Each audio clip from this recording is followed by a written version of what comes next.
Casey's Top 40. We're counting down the 40 biggest hits in the 50 states. And the hit at number 35 this week is the highest of our 4 debuts. It's by Swedish-born Neneh Cherry, and it's already been to number 3 on the British pop chart. Here's Buffalo Stance.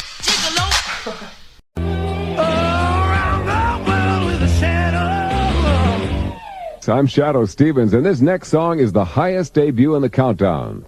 It's the first hit for a singer whose father is West African, her mother is Swedish, her stepfather is American, and she lives in London. She hit number 1 on the dance chart with this record and now debuts at number 32. Here's Neneh Cherry and Buffalo Stance. American Top 40. Shadoe Stevens, it's American Top 40. And next is a singer who can find roots in 4 different countries. She's Neneh Cherry, and Neneh currently lives in London, England, but her birthplace is Stockholm, Sweden, and her first language, Swedish, comes from her mother, artist Moki Cherry. Her stepfather is American jazz musician Don Cherry. And here's what Neneh says about her natural father, African percussionist Amadou Jah. Quote, "My real father is from West Africa. When I was 15, he took me there to meet my African family. I met literally hundreds of people who were related to me. Because they're Muslims, they've all got 2 or 3 wives. So you'd be standing in this marketplace, and this guy would come up and say, 'Hello, I'm your uncle, and these are your cousins.' And I'm thinking, oh no, not more." At number 9 on American Top 40, here's everyone's favorite relative, Neneh Cherry and Buffalo Stance. Casey's Top 40. I'm Mark Elliott for Casey Kasem, and we're counting down the 40 biggest hits in the USA. Now, we're up to a lady who credits her stepdad, famed jazzman Don Cherry, with giving her an open, experimental attitude toward music. Moving up 5 notches to number 34, this is Neneh Cherry with Kisses on the Wind. What we're gonna do right here is go back. Yeah, not me. Casey's Coast to Coast. Casey's Top 40. Now we're up to a singer with so much personality, she joined her first band without having to sing a note and landed a recording contract without an audition. Interviews with this woman always describe her as being frisky, enthusiastic, and full of attitude. And it's that hot, self-confident attitude that's taken her such a long way so quickly. She was born in Stockholm, Sweden, and at 16 was living in London. Now that's where she joined her first band. She was introduced to the group called Rip, Rig, and Panic by her stepfather, jazz trumpet player Don Cherry. And even though the band had never heard her sing a note, they thought she was so cool they just had to have her in the group, doing whatever she wanted to do. 6 years later, her personality had even grown cooler, and she found herself at a party with a man named Jeff Aroff, director of Virgin Records. Jeff had never heard her sing, but he could tell she had big star potential. He says, quote, "With a new artist, I try to imagine them in a video so I can see what their image is like. With her, none of that was an issue. You could see it was all there. So I offered her a chance to cut a single." That first single turned out to be a critically acclaimed smash called Buffalo Stance, the song that introduced Neneh Cherry to the world. And this week, her second single climbs 5 notches to number 29. Here's the girl with personality to spare, Neneh Cherry with Kisses on the Wind. The hits from coast to coast, coast to coast. At number 14 on American Top 40 is the second Top 40 hit for 25-year-old Neneh Cherry. She told writer Lisa Bernhardt that her first name is West African and it means good mother.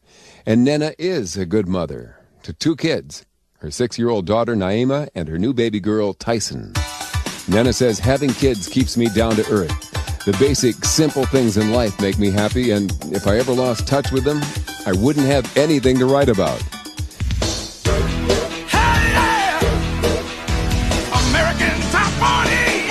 And now we're up to the singer who had to cancel a concert tour because of a disease that's affecting a lot of people.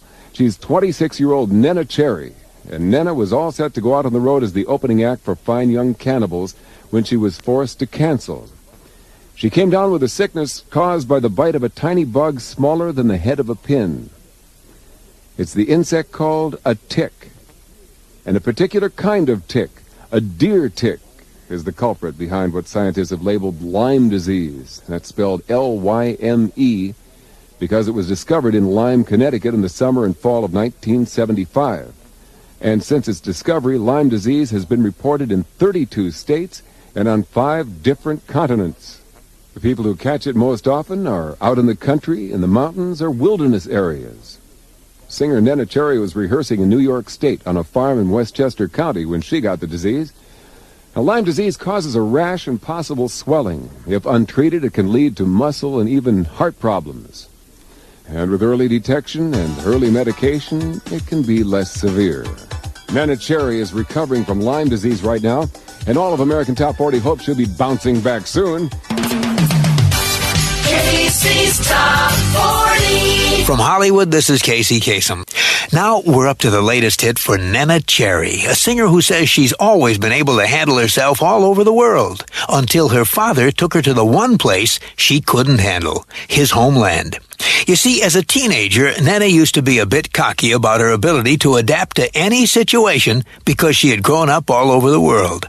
She went to school both in New York City and in her mother's native land, Sweden.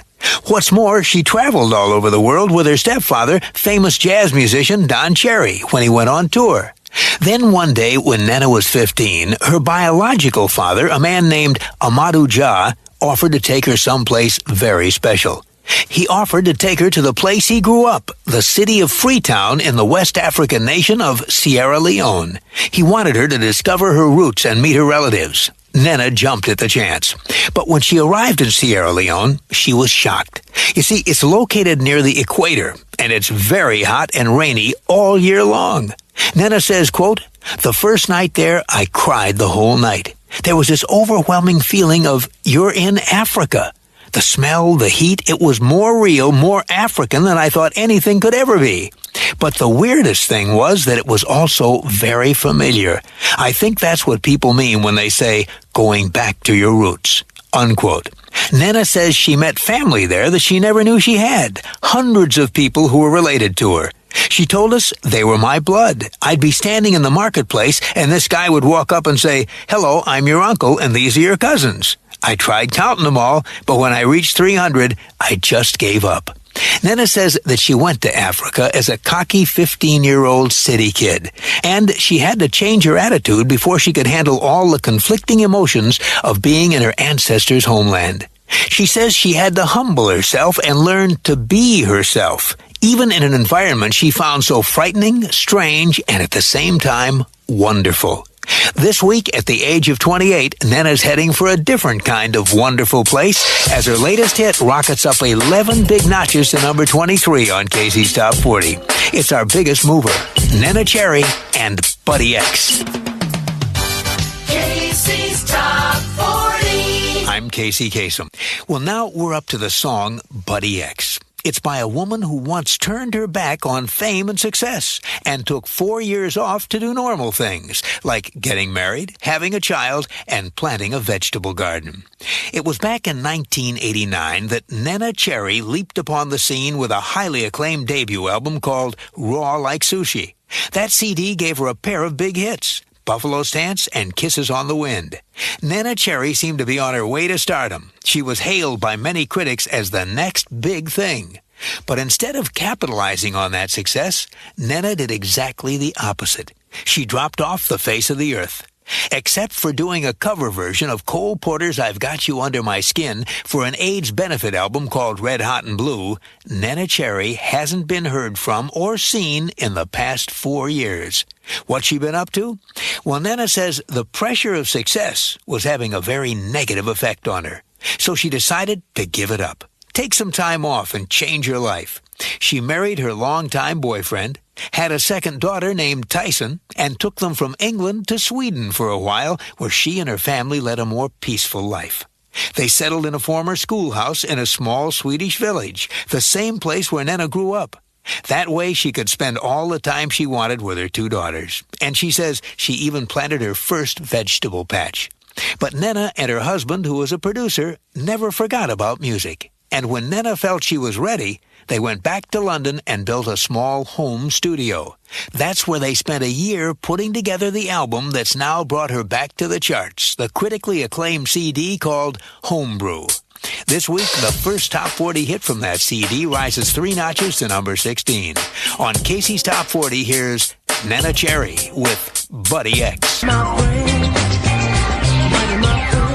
Slipping and sliding in a funky way on American Top 40. Neneh Cherry, who says as a young kid, the Jackson 5 were her favorites. Figures she played their first album thousands of times.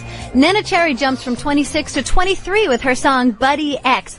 I'm Martha Quinn here for Shadoe Stevens. Coming up, the group who's been giving us life music. Arrested Development will tell us how they write their songs when the countdown continues after these brief messages. American Top 40.